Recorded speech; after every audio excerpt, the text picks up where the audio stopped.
Assalamualaikum warahmatullahi wabarakatuh. Alhamdulillahilladzi arsala rasulahu bil huda wa dinil haqq liyuzhirahu 'ala ad-dini wa kafa bihi shahida.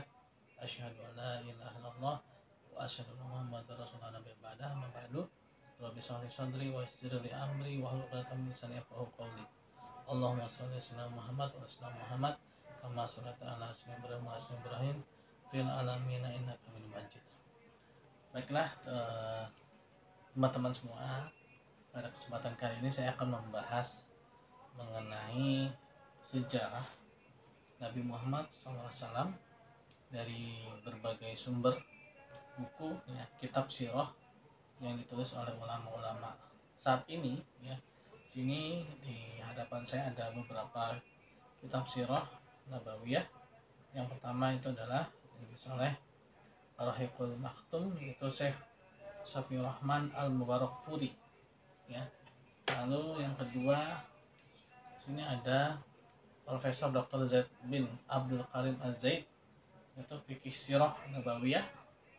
Lalu ada Sirah Nabawiyah yang ditulis oleh Profesor Dr. Muhammad Lawas Qal Haji, yaitu menyoroti pada sisi politis perjuangan Rasulullah SAW. Lalu kitab sirah yang fenomenal juga, yaitu dari Dr. Muhammad Said Ramadan Al-Buti almarhum, ya. Dan yang terakhir ini adalah kitab sirah yang bestseller juga, ya, yaitu yang ditulis oleh Abdul Hasan Ali Al-Hasani An-Nadwi, ya, yang ditulis oleh yang diberikan kata pengantar oleh Syekh Yusuf Al-Qardawi, ya. Nah, pada saat ini saya akan memulai dari kitab sirah yang ditulis oleh Syekh Safiur Rahman Al-Mubarakfuri, yaitu dimulai dari sebelum kelahiran Nabi Muhammad SAW. Pada kitab sirah yang ditulis oleh Syekh Safiur Rahman Al-Mubarakfuri ini menyoroti pada letak strategis dunia Arab, ya, pada saat itu, ya, bagaimana posisi bangsa Arab ketika itu, ya. Dan di sini dikatakan bahwa secara ringkasnya saja bahwa posisi Arab pada saat itu adalah posisi yang dibatasi oleh beberapa batas-batasan yang dibentuk oleh alam, ya, sehingga Arab pada saat itu sangat aman, ya, karena memang dikelilingi di sini dikatakan bahwa Jazirah Arab memiliki peran yang amat menentukan karena letak alami dan geografisnya. Sedangkan dilihat dari kondisi internalnya, Jazirah Arab hanya dikelilingi padang Sahara dan gunung pasir dari seluruh sisinya. Karena kondisi seperti inilah, Jazirah Arab menjadi benteng yang kokoh, ya, yang seakan tidak memperkenankan kekuatan asing untuk menjajah, mencengkram pengaruh serta wibawa mereka. Nah, di sini dikatakan bahwa secara letak geografis bangsa Arab atau wilayah Arab, ya, wilayah Arab itu memiliki benteng alami, ya, karena dikelilingi oleh gurun Sahara yang sangat luas. Lalu dikatakan juga pada kitab ini bahwa sedangkan hubungannya dengan dunia luar, Jazirah Arab terletak di antara benua-benua yang sudah dikenal di dalam dunia lama dan menyambung dengannya pada tapal batas daratan dan lautan. Nah, pada kitab sirah yang ditulis oleh Safiur Rahman Al-Mubarakfuri ini, dia menyoroti pada bagaimana kondisi Arab pada saat itu, ya, dan juga beberapa suku-suku bangsa-bangsa Arab, ya, yang ada pada saat itu, yaitu ada namanya Arab Ba'idah, yaitu kaum Arab punah yang sudah punah dan tidak mungkin membaca rincian cukup tentang sejarah mereka, yaitu seperti kaum Ad, Samud, Sam, Junais, Imlak, itu bangsa raksasa di dunia, ya, dan lainnya.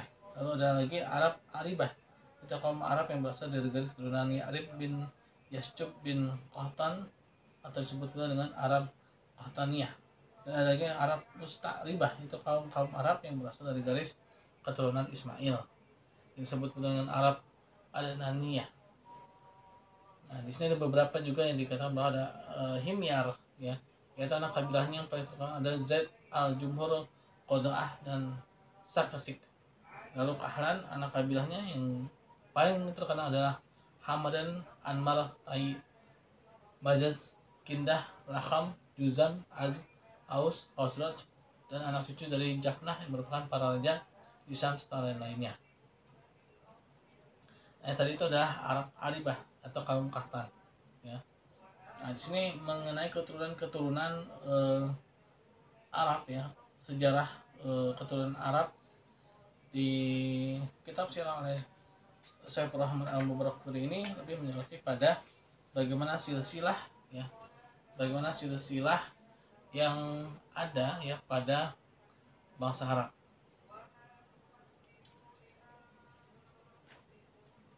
Mungkin saya akan memberikan lebih ringkas saja ya, karena berhubung waktu ya juga tidak memungkinkan ya.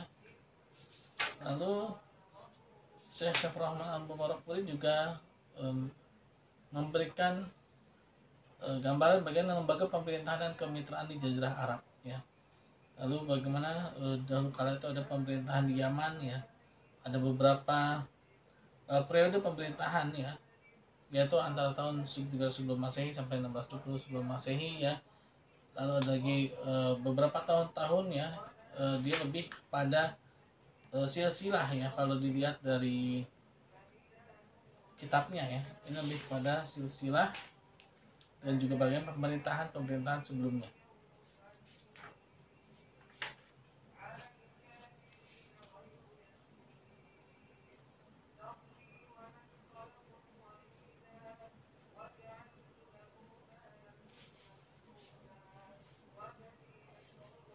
Oke, itu mengenai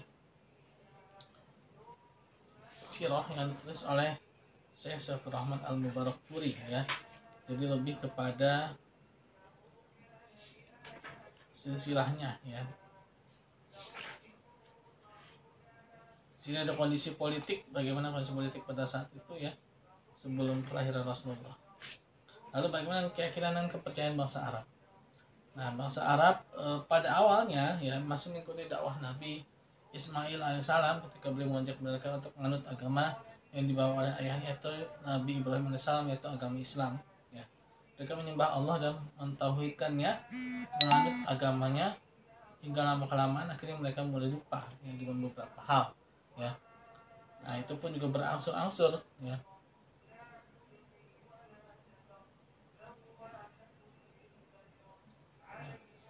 Di sini juga ada beberapa hal yang dilakukan oleh bangsa Arab ya. Di antara prosesi penyembahan berhala yang mereka lakukan, ada yang berdiam lama di hadapan berhala, berlindung padanya, menyebut-nyebut namanya. Ya, lalu menunaikan haji dan tawaf sekeliling berhala selain menghinakan diri sisinya bersimpuh sujud kepadanya. Ya, ini perilaku bangsa Arab ketika Rasulullah SAW belum lahir, dan bahkan ketika sudah lahir Rasulullah ya, ketika saat itu juga kondisi yang sedemikian ini masih terjadi ya. Nah, di sini menyoroti bagaimana Allah Subhanahu wa taala memberikan gambaran ya, memberikan gambaran apa yang dilakukan oleh mereka ya. Dan juga mereka melakukan hal-hal yang sangat kalau dibilang itu sangat di luar logika ya, yaitu mengundi nasib ya, mengundi nasib dengan di sini dikatakan dalam Al-Quran surat Al-An'am ayat 139, Allah Subhanahu wa taala berfirman ya, A'udzubillahi minasyaitonirrajim, wa qalu ma fi butuni hadhil an'ami khalisatun lidzukurina wa muharramun ala azwajina wa iyyakum maitatan fahum fihi syuraka.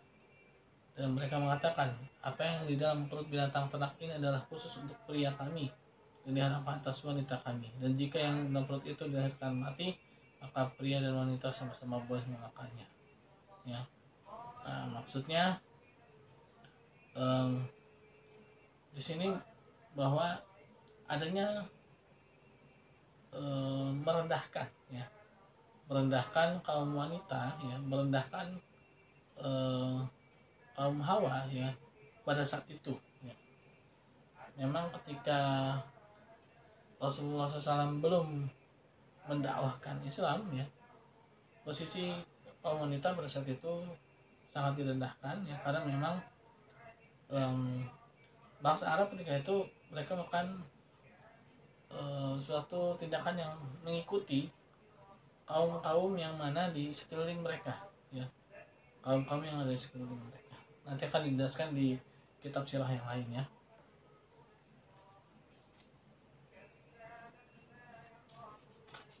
Nah, ini yang ditulis oleh Syekh Saifur Rahman Al-Mubarakfuri ya. Lalu bagaimana kondisi kehidupan religius bangsa Arab ketika itu? Agama-agama tersebut merupakan agama sempat eksis, yaitu agama-agama yang mana bercampur baur ya, bercampur baur antara agama yang dibawa oleh sekeliling mereka ya, berbagai macam anutan ya, berbagai macam pemikiran yang bercampur baur ya. Akan tapi sudah banyak sekali penyimpangannya ya. Di sini juga dikatakan bahwa bagaimana kondisi masyarakat Arab di masa jahiliyah ya, kondisi sosial di kalangan bangsa Arab terdapat lapisan masyarakat yang beragam dengan kondisi berbeda-beda. Hubungan seorang laki-laki dengan istrinya di lapisan kaum bangsawan demikian mengalami kemajuan. Seorang istri mempunyai porsi yang sangat besar dalam kebebasan berkehendak dan mengambil kebijakan ya. Ini ketika posisinya sebagai bangsawan ya. Nah, ketika posisinya memang sebagai bangsawan ya, wanita selalu dihormati dan dijaga. Tidak jarang pedang harus terhunus dan darah tertumpah karenanya. Sedangkan laki-laki yang ingin dipuji di mata Arab karena dia memiliki kedudukan yang tinggi berupa kemurahan hati dan keberanian, maka kebanyakan waktunya hanya dipergunakan untuk berbicara dengan wanita ya. Nah, inilah kondisi bagaimana bangsa Arab ketika itu.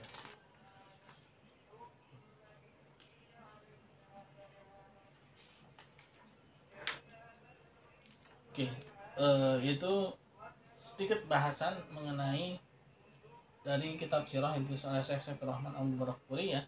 Mungkin saya akan sedikit beralih ke